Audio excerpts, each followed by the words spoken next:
Sure ka? Gisugot ako ni mo, Yani. Oo, sige na. 6 months na po nga. Magsige kag pamisita na ako. Tungod kay gimahal ti ka, Yani. Tungod kay love kita ka. Di ka mo kiss? Ha? Di ba ko ni mo kissan? Yani. Respetoon ti ka.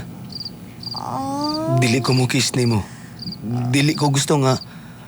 Di ba, sama sa imong giingon sa una nga, di ka gusto nga, pareha ng ubang lalaki nga more giapas. O di mo pag-kiss, dili ko mo kiss ni mo. Hantod di pataka makasal. Ready nun ta ko. Lahin din siya, eh. Yani? Oo. Nakigisulti? Wala. Okay naman ang kiss good, pero kato sa akong mga ex manggod, lahi ito sila kay mga agresibo manggod to, pataka lang kinapanggunit. Pero karon murag ready na manggod ko. Ready na ka? Pero, Yes. Yani, bisag ready na ka. Di ko gusto nga maabot sa ingon anang sitwasyon. Oh. Gusto na akong respetoon ta ka.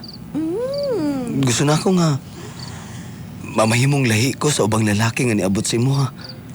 Okay na, oy. Okay lang. Kanang, gusto ka ako'y kiss? No need na. Dili ka gusto nga kissan ta ka? I love you.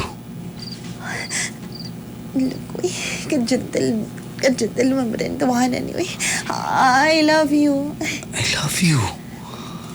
Love kita ka. Ali, be. Tapat ko ni mo. Ali, di, tapad ta ka. Itapad Gakson sa ko ko ni mo? Gakson di ka.